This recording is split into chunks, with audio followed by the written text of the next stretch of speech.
In the morning when you leave, I find myself in your bedroom, laying in your bed.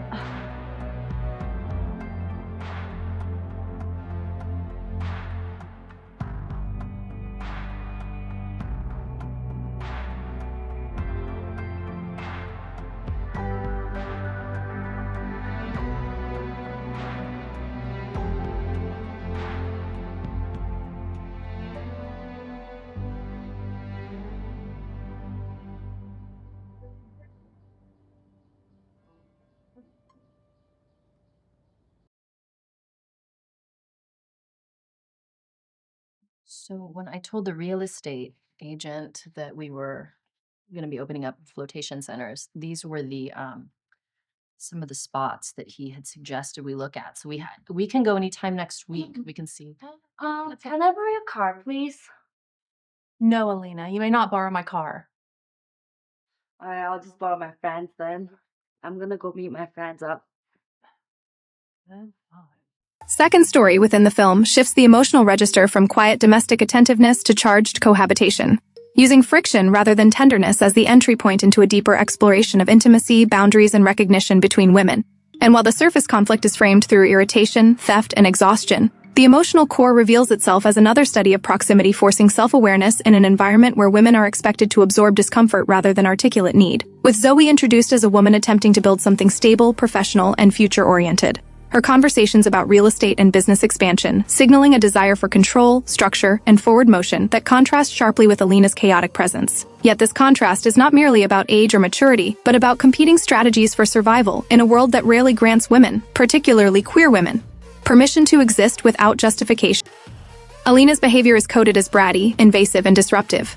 But the film resists flattening her into a caricature by situating her restlessness within a pattern of displacement, dependence, and unrootedness, revealing how her boundary-crossing functions less as malice and more as a maladaptive attempt to be seen, to test whether her presence registers as consequential rather than ignorable. A dynamic that many queer women may recognize from periods of instability when attention, even negative attention, feels preferable to invisibility.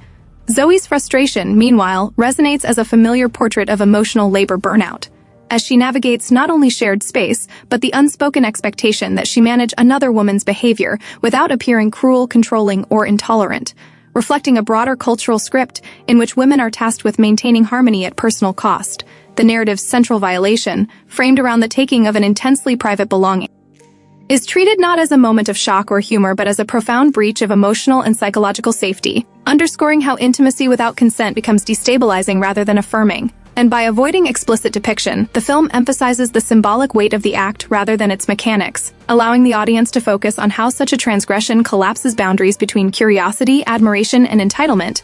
For lesbian viewers, this moment may echo uncomfortable memories of early queer environments where privacy was precarious and desire went unspoken, where longing could slide into intrusion because no clear relational language existed to name feelings safely. And the film's refusal to sensationalize this breach allows it to function as a serious meditation on consent, respect, and the ethics of closeness within women-centered spaces. Zoey's paralysis in deciding how to respond illustrates how women are often socialized to doubt their right to anger, particularly when the offender is another woman whose vulnerability or youth complicates the moral equation. And her oscillation between confrontation and avoidance mirrors real-world queer dynamics in which community closeness can make boundary enforcement feel like betrayal. Alina's open-door existence, her apparent disregard for privacy, and her constant motion through shared space symbolize a refusal or inability to internalize limits, which can be read both as immaturity and as a critique of how marginalized women sometimes push against structures they have never been taught to trust. And this duality prevents the film from assigning simple blame, instead asking viewers to sit with discomfort rather than resolve it neatly. Emotionally, the tension between Zoey and Alina operates as a distorted mirror of intimacy, where attention is intense but misaligned, closeness is constant but unsafe, and recognition is sought through provocation rather than mutual understanding, offering a counterpoint to the film's other stories by showing how connection can curdle when self-awareness and communication are absent. Queer women may see in this dynamic a reflection of early relationships marked by imbalance, secrecy, or unspoken power differentials, where one person's instability collides with another's desire for order, and where attraction, resentment, and responsibility blur in ways that are difficult to articulate within dominant cultural narratives that lack nuance for women's relationships. The film's broader thematic concern with women's interior lives is reinforced through Zoey's private distress, her inability to translate violation into socially acceptable complaint without risking being perceived as overreactive or unkind, a dilemma that extends beyond sexuality to encompass how women are trained to internalize harm to preserve external peace. Alina's casual attitude toward consequences further highlights generational and experiential divides within queer community, where differing levels of safety, visibility, and entitlement shape how women relate to boundaries. And the film subtly critiques the absence of mentorship structures that might otherwise guide younger women toward healthier expressions of need and curiosity. For women regardless of orientation, the story speaks to the exhaustion of cohabitation without consent, the emotional toll of being unable to relax in one's own space, and the fear of asserting oneself when doing so risks conflict or abandonment, themes that resonate deeply in a culture that equates femininity with accommodation. Societally, the discomfort with women's intimacy surfaces here not through overt repression but through mismanagement, as the lack of clear frameworks for women's desire leads to confusion, misinterpretation, and harm. And the film suggests that when lesbian intimacy is either erased or caricatured, women are left without ethical scripts to navigate closeness responsibly by grounding the conflict.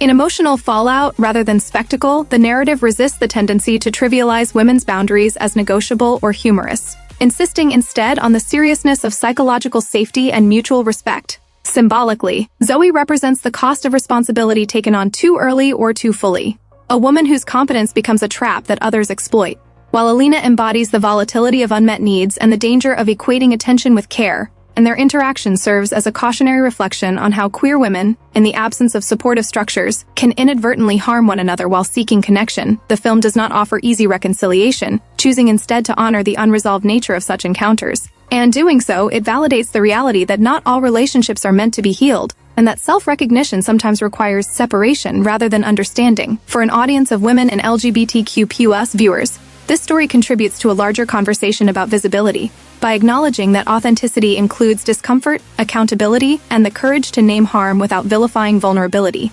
reinforcing the film's overarching commitment to truth over fantasy.